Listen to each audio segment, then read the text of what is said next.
I grew up in a country where almost nobody speaks English, and yet I got this near American accent all by myself after many years of struggle. Accent is composed of 4 elements: voice quality, intonation, word connections, and pronunciation.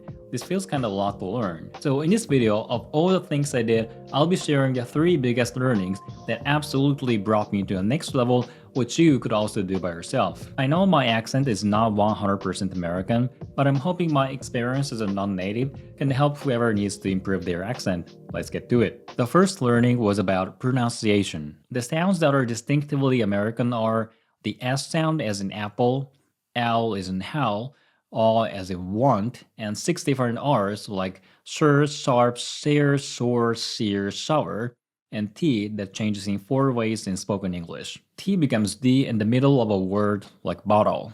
It becomes silent at the end of a word like great. It becomes glottal when followed by N like Manhattan. And lastly, it disappears when it comes right after N like interview.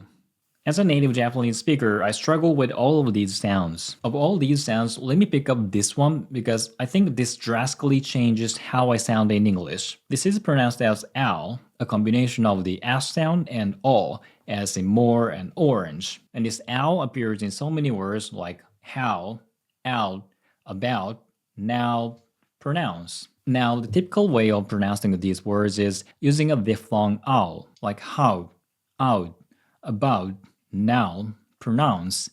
This is of course correct, but what I learned and prefer is saying ow instead of ow. It sounds more American to me, probably because it has the S sound, but just make sure both are correct, because pronunciation varies within the United States. I'm just saying which one I prefer. So that was one example, and what did I do with other sounds? I practiced many times.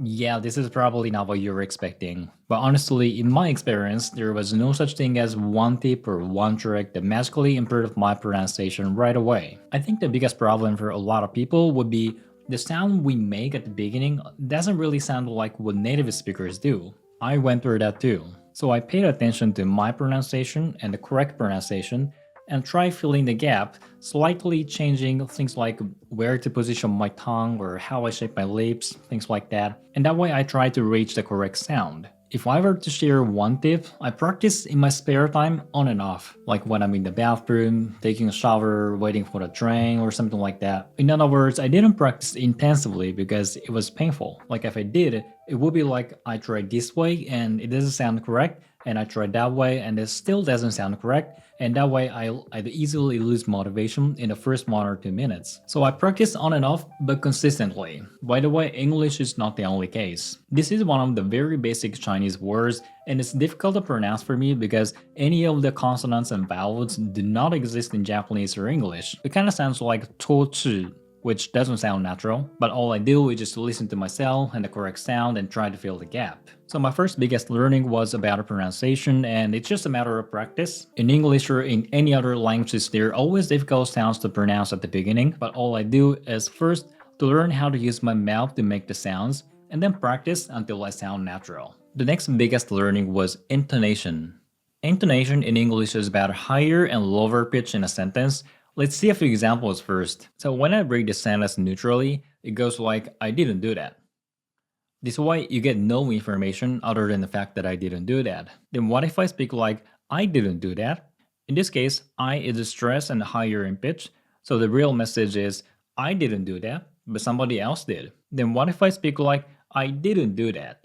Didn't is stressed and higher in pitch, so the message in this case is, this is not true at all. The last case, what if I speak like, I didn't do that? That is stressed and higher in pitch, so the real message in this case is, I didn't do that, but I did this. So English is a language that communicates a different message as intonation changes. This idea was completely new to me because it does not exist in the Japanese language. I mean, it kinda does, but not in the same way as in English. I'm not talking about Japanese pitch accent. And as far as I know, it doesn't exist in Chinese or Korean either in the same way as in English. The basic principle of which words should be stressed and which words should not is something called content words, which carry important information in a sentence. This typically includes nouns, verbs, adjectives, adverbs, and sometimes natives like no, can't, never, and question words like what, where, how, and so on. To explain how things work, let's take a look at a transcript of the first 30 seconds in my previous video and how I'd read it again. The first line goes, I learned English a lot from TV series. I'm trying to stress a lot because that's the important part of this sentence.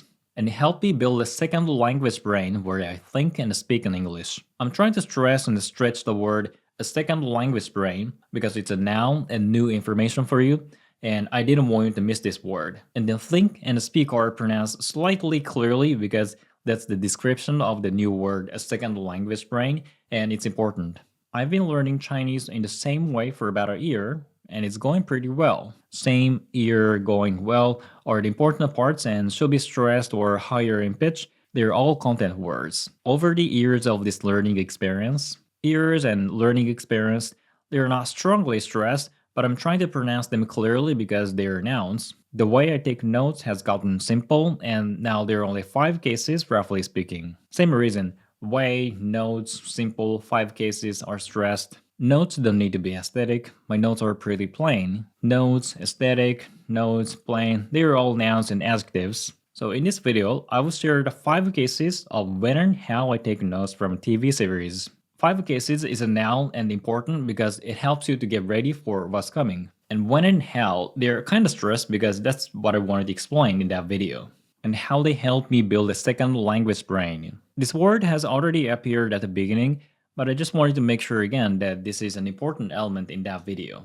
When I look at myself talking in the previous video, now I feel there is so much space to improve, but I hope you get the idea. I don't simply speak English. There are always intentions or emotions behind, and I put them on my words by stressing or not stressing some of the words, or going higher or lower in pitch. This might sound difficult, but this is something every single native English speaker naturally does. The way I learned this intonation by myself was imitation. I simply imitated how actors speak in TV series or how YouTubers talk on YouTube. That's the majority of what I did. If you don't know what to watch, I think TED Talks is a very good material to learn from because they always have a strong message and they kind of exaggerate the way they talk, so they can effectively engage with the audience. I'll be sharing some of the talks in the description box, which I like and can also be the good ones to start with. So this intonation was one of the biggest learnings for me. If I didn't know about it, I wouldn't have been able to make myself understood in the first place. And when I learned how to handle it the right way, I think my accent became more American. The last learning was speaking in chunks and word connections. In American English, or in spoken English generally, words are not pronounced one by one. If I speak word by word, this sounds awkward, right? So what I learned is speaking in chunks of meaning with word connections within the chunks, and I pause or breathe in between the chunks. Let's take a look at the same sentences from the previous section. I learned English. This is the first chunk. And consonants and vowels get connected in most cases. So it's not learned English. It's more like learn Dinglish. Well, that's too strong. But when I'm saying the, my tongue is already at the position for the next vowel. So they just automatically get connected and goes like learned English. After a very slight pause, a lot from TV series. This is one chunk. And then I breathe in right here and it goes, it helped me build a second language brain. This is another chunk. After a very slight pause again, where I think and speak in English. I'm adding the description of what a second language brain is, and it's another chunk of meaning. So the same thing keeps going on like this. One sentence is divided into chunks, and there's a slight pause between them, and this is also where I breathe in.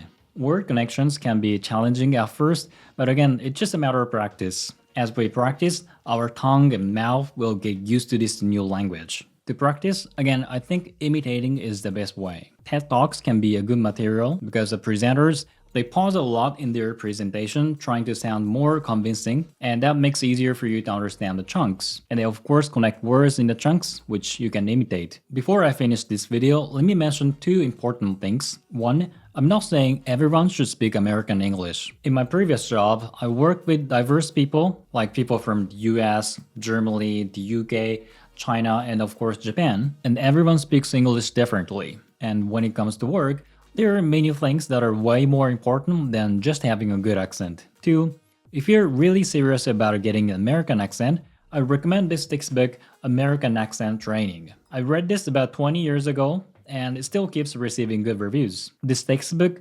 comprehensively explains everything about the standard American accent with many exercises. So if you're really serious about the accent, instead of watching separate videos on YouTube, I recommend you go through this textbook first. It's available on Amazon and it's only about $15 US, which is a very small investment to make with a huge return. This video is not sponsored by them. Alright, that's all I have for today. I hope you found this video helpful, and if you did, please be sure to hit the like and subscribe button, and see you next time. Thanks for watching.